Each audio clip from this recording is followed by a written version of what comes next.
My name is Dibojyoti Hajarika from Nagaon, Assam. Welcome to my channel Honit Sanjivani. আজি এটা নতুন chapter লোৱা হৈছে প্ৰফিট এন্ড লস যাক কোৱা হয় লাভ আৰু লোকসান। এই চ্যাপ্টাৰটো আমাৰ যিকোনো ধৰণৰ বাছনি পৰীক্ষাত ইন্টাৰভিউত দৰকাৰ, যিকোনো অল কম্পিটিটিভ এক্সাম এটো আমাৰ দৰকাৰ। সেই কাৰণে মই এটো সিলেকশন কৰিছো। আজি চ্যাপ্টাৰটো আৰম্ভ কৰাৰ আগতে কিছুমান টাৰ্ম বিলাক আমি জানি ল'ব লাগিব। তো আৰম্ভণি ক্লাস যেতিয়া কাৰণ আমি কিছুমান যেনেকৈ ইয়াত কিছুমান টাৰ্ম ইউজ হয়, তেনেকৈ এছপি এটো কয় সোল প্ৰাইস, আমি কম এটো অসমীয়াত কম বেচা দাম,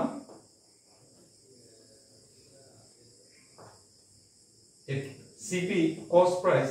এটো কম আমি কম কিনা দাম,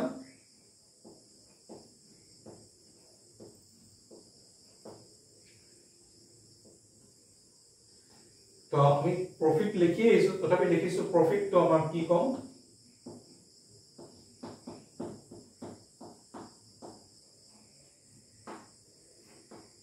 লাভ আৰু লস টুক আমি লোকসান বুলি কম।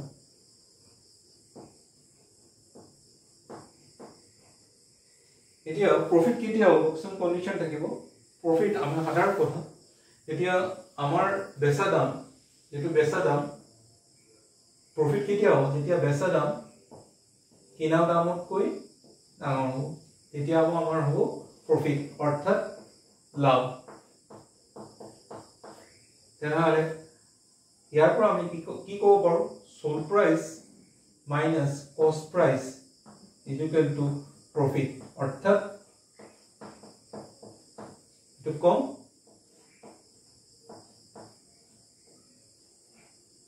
লাভ বুলি কম।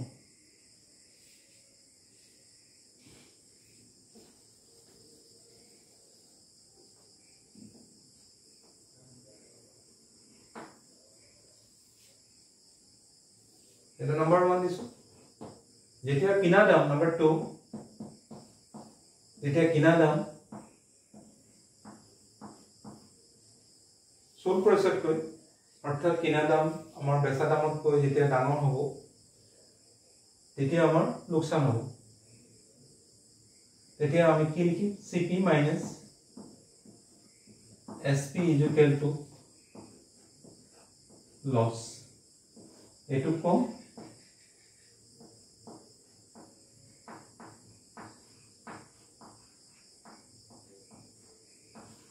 তো লোকসান বুলি কম। এতিয়া কিছুমান ফৰ্মুলা আছে, তো ফৰ্মুলাটো হৈছে আমি সোল প্ৰাইসটো কেনেকৈ বাহিৰ কৰিম। তো sale price is equal to এটো আমাৰ কি কম বেচা দাম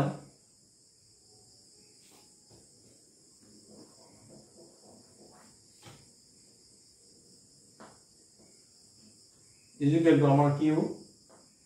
100 প্লাস প্রফিট পার্সেন্ট, লাভ শতাংশ, প্রফিট পার্সেন্ট মানে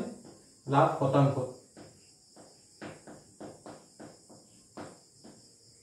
ডিভাইড বাই 100 ইনটু কস্ট প্রাইস। কস্ট প্রাইস মানে আমি কৈ আহিছো এটো আমাৰ কিনা দাম। ইয়াৰ পৰা আমি কস্ট প্ৰাইসটো বাহিৰ কৰিব লাগে, কেনেকৈ আমি নিৰ্ণয় কৰিব লাগে। কাৰণ আমি যদি ইয়াৰ পৰা কৰিব যাওঁ, এটো এটা নিজে ফৰ্মুলা, আকৌ ইয়াৰ পৰা আমি কি কৰিছো কস্ট প্ৰাইসটো বাহিৰ কৰিছো। তেনেহলে 100 ইনটু এসপি ক্ৰস মাল্টিপ্লিকেশন কৰিলে আই থাকি যাব, এটো আমি ব্ৰেকেট দি দিছো 100 প্লাস প্রফিট, তো 100 plus profit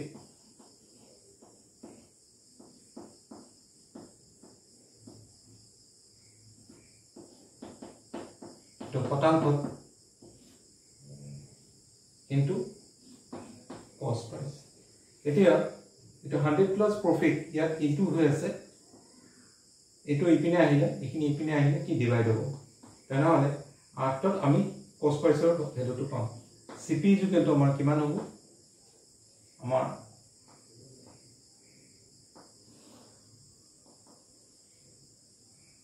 SP into 100 100 to ইয়াতো লিখিব পাৰো লিখিছো ইয়াত SP into 100 divided by 100 plus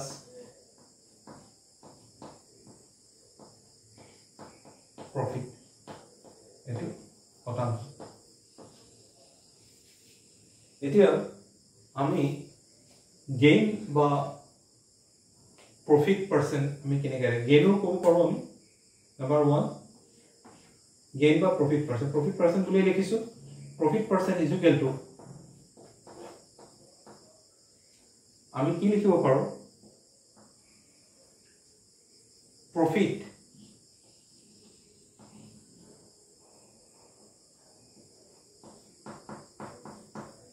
divided by cost price CP to আমি কৈ আহিছো into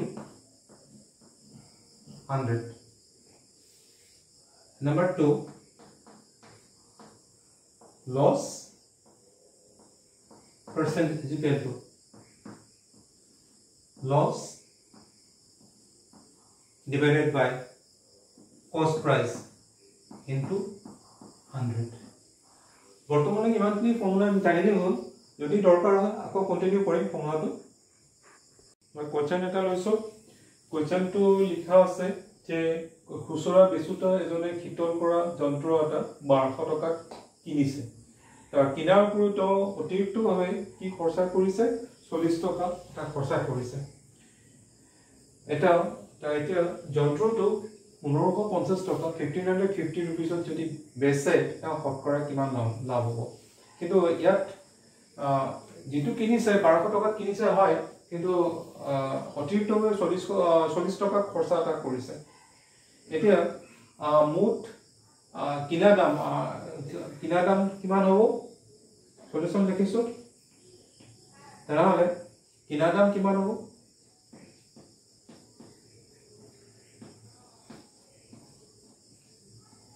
cost price কিমান হ'ব প্ৰথমতে লিখিব লাগিব 1200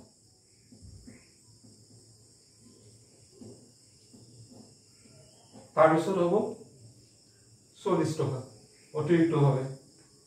এটো আমাৰ অফিসত আছে কিমান হ'ল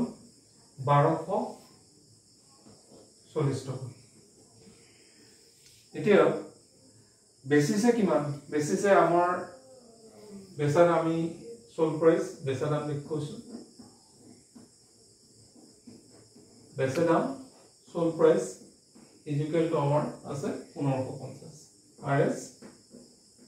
1550 এতিয়া তো প্ৰফিট কিমান হ'ল তাৰ যেহেতু ইয়াত কিমান পাইছো সোল প্ৰাইস টু কাকো ডাঙৰ পাইছো কষ্ট প্ৰাইসত কো ডাঙৰ পাইছো 1550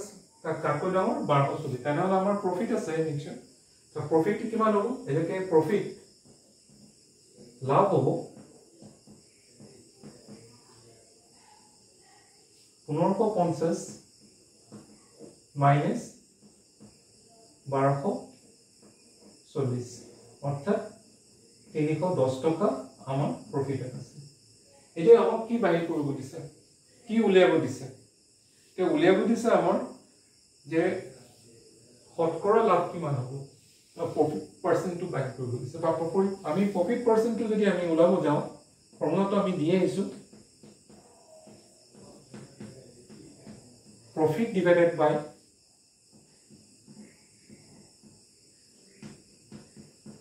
cost price অৰ্থাৎ CP into 100 profit কিমান আছে 310 310 আৰু cost price কিমান আছে আমাৰ আছে 1240 into 100 ইয়াত এটা কাটা যাব আমি এটা কাটি দিছো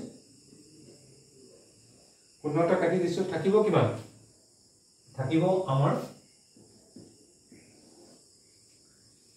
3100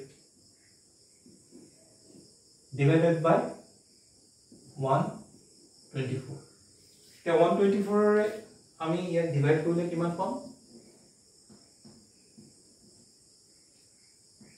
3100 ক ডিভাইড কৰিলে কিমান পাম প্ৰথমতে আমাৰ কিমান বাৰ যাব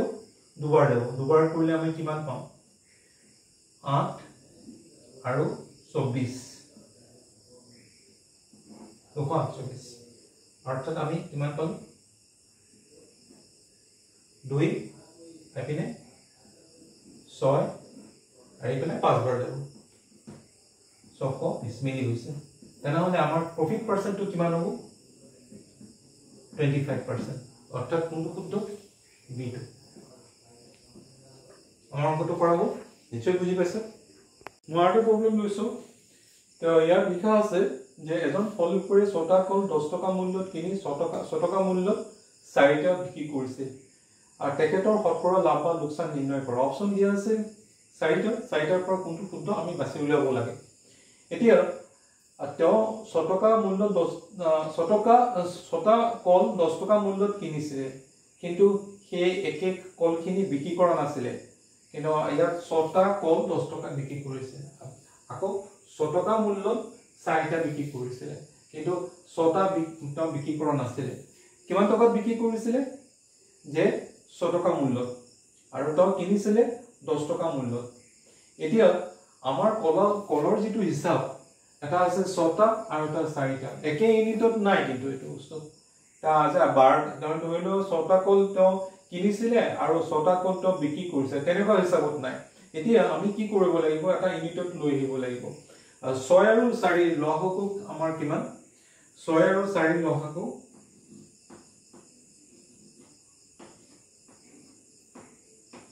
আমি 12 পাম 2 into 3 into 2 আমাৰ হিসাবটো তেতিয়া আহিব 12 পাম এতিয়া আমি প্ৰথমতে ফাৰ্স্ট কেস আমি লিখিছো প্ৰথম ক্ষেত্ৰত কি কৈছে এটা প্ৰথম ক্ষেত্ৰত আমাৰ কৈছে যে কি কৈছে 6টা কল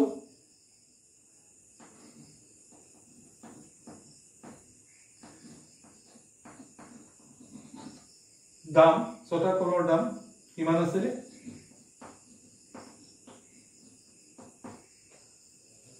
10 টকা এতিয়া এটা কলৰ দাম কিমান হ'ব আমি নিশ্চয় ডিভাইড কৰিব লাগিব 10/6 এতিয়া আমি ধৰি লৈছো তো 12টা কলটা কিনিছে এটা হিসাবত আমি লৈ লৈছো 12টা কলৰ দাম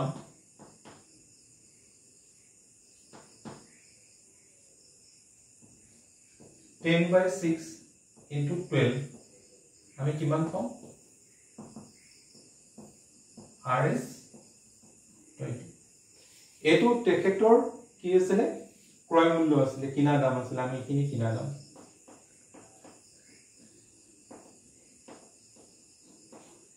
দ্বিতীয় ক্ষেত্ৰত কি কৈছে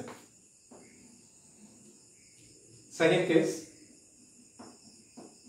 এটা বেচাৰ ক্ষেত্ৰত আহিছো মই সেকেন্ড কেস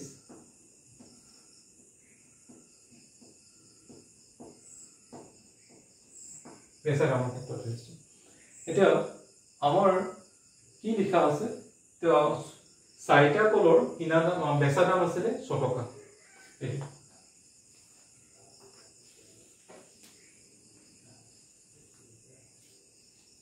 4টা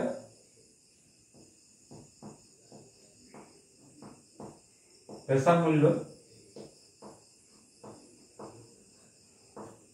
কিমান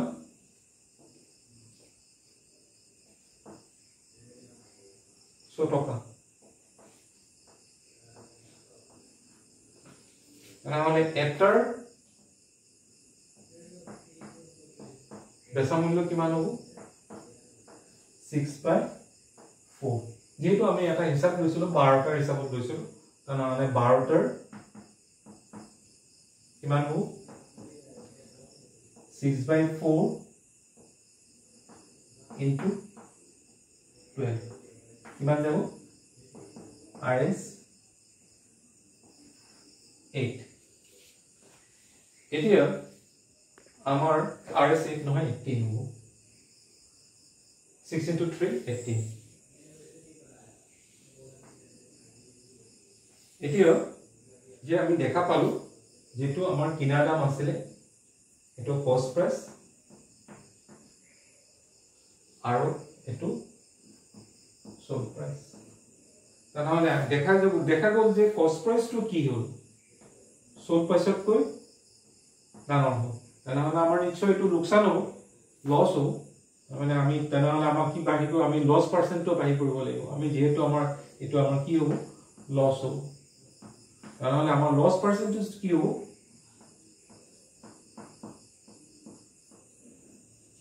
আমি কিমান টকা লস তো 20 মাইনাস 18 তাহলে আমাৰ কিমান হ'ল লস এটো আমি ফর্মুলা লিখিব লাগিব লস